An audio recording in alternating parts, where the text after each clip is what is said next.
at theoretical perspectives, and a note about contemporary theories, what we discover is three generalizations can be made regarding the plentifulness of multidisciplinary literature on formal organizations. First, early theories assumes that bureaucracies, a rational organizational structure, ensure effective and efficient accomplishment. Contemporary theories challenge the rationality of formal organizations and imagine the modern organization as an efficient machine has had a lasting effect on organizational theories. Second, early theories focused on what happened internally and ignored aspects of the environment. Contemporary theories propose a relationship between organized and environment, organization and environment.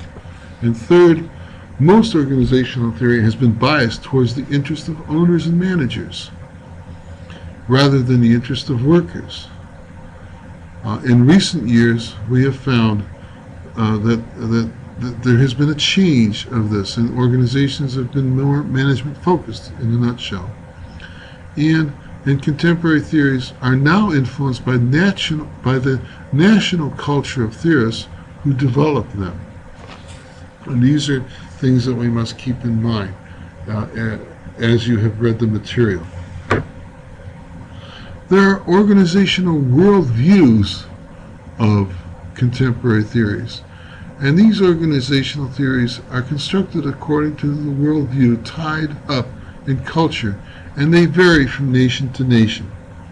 Look at this PowerPoint, for example, in terms of 8 different countries. In Britain, they focus on the worldview of systems. China focuses on the family. Eastern Europe focuses on efficiency. France, power. And Germany, order. Japan itself, the Netherlands, focuses on consensus. Other Nordic countries focus on equality. And in the United States, we have the marketplace, economics, capitalism, money. In the following slides, I will briefly discuss the 4 different perspectives, beginning with the rational perspective. The rational perspective on organizations views the formal organization as a goal-directed, purposefully designed machine, assuming that organizations can be designed with structures and processes maximizing efficiency, obtaining a high ratio of output to input, and effectiveness, that is, goal achievement. So when we look at organizational structures, we're talking about job positions, salary scales, and employee benefits. When we look at processes, we're talking about hiring and firing, communication networks. There's 4 theories that exist within the rational perspective: the ideal type bureaucracy, scientific management, human relations theory, and decision theory. Beginning with the ideal type bureaucracy, Max Weber saw bureaucracy and capitalism as inseparable, proposing that bureaucracy is the most efficient form of organization for goal achievement, although he did not recognize its dehumanizing potential. In spite of possible negative effects, the bureaucracy is still a predominant form of organization in the modern world, with maximization of efficiency considered as an assured goal. The main idea behind the ideal type bureaucracy is formal rationality, rules, regulations, and structures essential to goal achievement. Government is a classic example of a bureaucracy. Court systems are classic examples of bureaucracies. Scientific management was developed in the early 20th century and continues to have much impact today, directed towards maximizing internal efficiency. 4 key traits exist in scientific management. 1. Efficiency. 2. Quantification rather than quality of product. 3. Predictability of the product. And 4. Control of production. These principles of scientific management are proliferating as managed care arrangements become more prominent in social service delivery systems, HMOs. The main idea behind the scientific management is that the most effective organization maximize internal efficiency. And these are one of the best ways of doing this.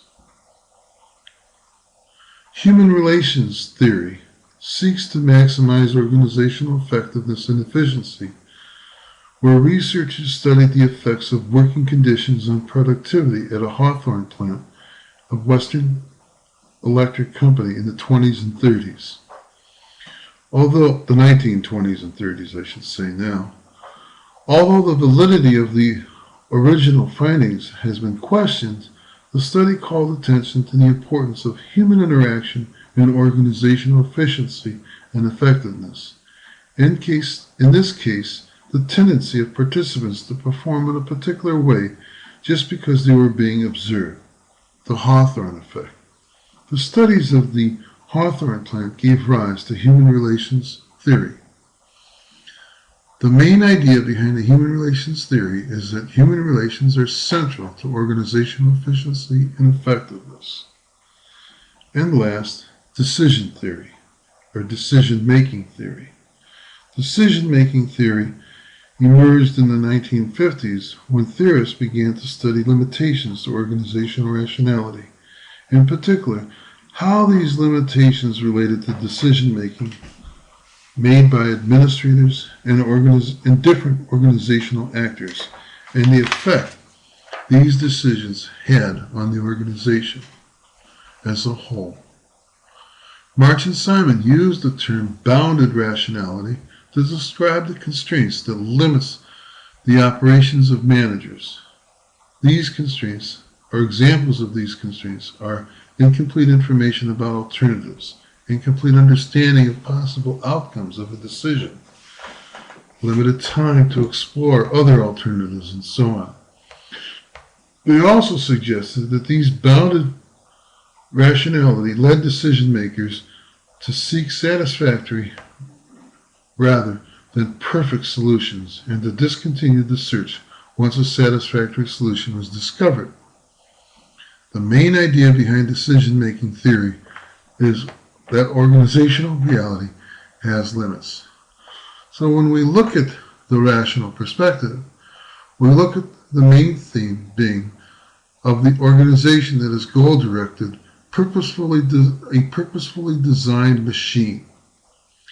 And when you think about this, it sort of fits in terms of these different theories do fit here as it relates to the ideal type bureaucracy, the scientific management, human relations theory, and decision theory.